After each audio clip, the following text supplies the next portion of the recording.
Hello, my name is Barney. This right now is our emergency communication center. As you can see, it's not a whole lot. It's rather small, but it's on wheels and we can roll it around, and we are ready for deployment 24 hours a day, 7 days a week. This stays in my home, in my spare room, which we've made our radio communications room, where we work on everything and try to develop and bring everything together.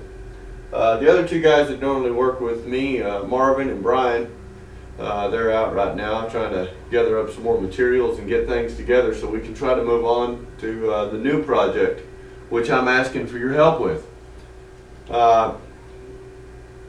We normally wouldn't ask for help this way, but turn that radio down a little bit there.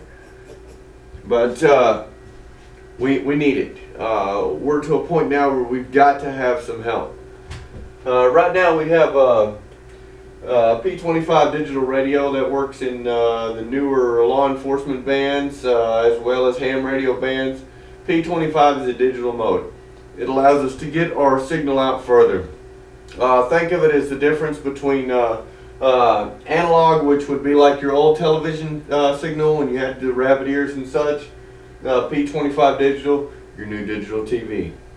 That kind of works and give you a little bit of relation between the two. We walk you around my little mess here right quick. We've kind of got everything a little bit everywhere, so please forgive me. We've been trying to assemble the construction and research and development room, so it's a little rough right now. Please forgive me. No paint on the walls because, well, time. Okay, let's see right here. As you can see, I've got my drinks and such. We've got all of our computer equipment. Here is going to be the wireless modem and router. Right underneath that is our telephone fax. This is the primary computer. Over here we have a backup mobile computer, as well as here. These two right here are my personal computers that I am putting into the system and using them that way for now. They're getting close to the end of their lifespan, so I don't know how much further they're going to work. This here is another one. It's going to go in the trailer. It has a lot of programming software on it. Up here we keep our phone and our color copy, or our black and white copier scanner fax machine, so we can get information in as needed. Right now working on getting our weather faxes in for Skywarn and such like that. All the stuff you see that runs across the bottom of your TV, tornado warnings and such, that usually has a lot to do with us. We are Skywarn operators. Down here, this is one of the newer radios that I got. It's a much smaller profile. This is my personal one. I leave it in here so we can run everything and keep it monitoring.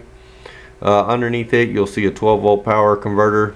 That's just a 2 amp for testing and programming. Right underneath it would be the black 19 amp, and it's running this right now. We have a 12-volt monitor on the wall there and there. We have the speaker and antenna that are for this radio here. As you can see, I am a licensed amateur radio operator. There's my license there. This is everything we work. Here are the bands that we work in. This stuff is going to be very useful. This information is very useful to a lot of people.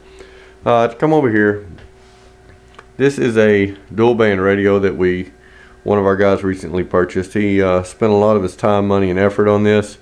His entire tax return and then some is in this unit. To give you a relation of price, this unit here, which may not look like much, it's about $7,000. It's got 2 batteries that sit here and here underneath. Here's the wires. They're not in the unit right now.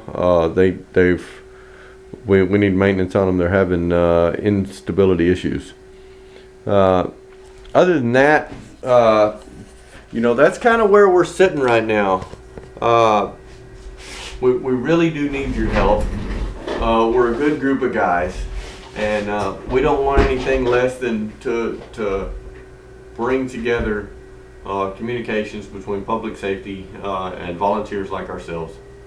Hurricane Sandy, we were there. When they lost communications, we rolled in guys, not us particularly, but amateur radio operators went in and spent their time, their money, their equipment.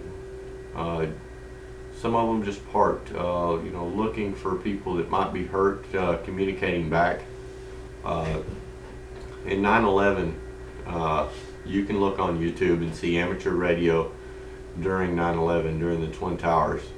Amateur radio operators were there. We have no problem stepping up during emergencies. Hurricane Katrina, several people went down there. The police departments, public safety, they had no communications between themselves for quite a while. They came straight to us. It's rather obvious. The guys that drive around in pickup trucks with antennas all over, looks like a little antenna farm. They came up to us. We can communicate. With the units that I have here, I've got anywhere from 50 to 300 mile radius. We need to get some equipment to get some more distance. We can get some HF radios. We can get some higher power UHF and VHF for what's called moon bounce. We actually bounce signals off the surface of the moon and back down. Give us quite a bit more distance. We talk to the International Space Station. HF radios, we can talk worldwide. You never know when this is going to be needed. If the entire grid collapses, if all power goes down, everything that you've seen in this room, with what small battery bank I have, which I can't access it right now to show you without us going through a lot of trouble.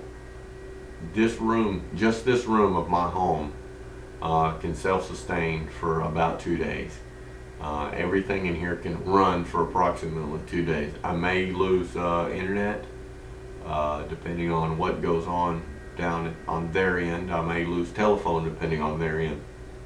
I will not lose radio communications. We can still send text message, APRS, GPS. We can keep our guys safe. Skywarn, big deal. Storm spotters. That's a major thing where I live. We're in Big Spring, Texas. It's about halfway between Dallas, Texas and El Paso, almost right in between the two. It's about 300 miles each way. About 250 miles south of Amarillo, Texas. We're in Tornado Alley. There's a lot of storms that happen here. I don't know if you may recall Norman, Oklahoma. If you might recall Oklahoma City. We're there. Anyway, I would really appreciate it if you guys could help us out.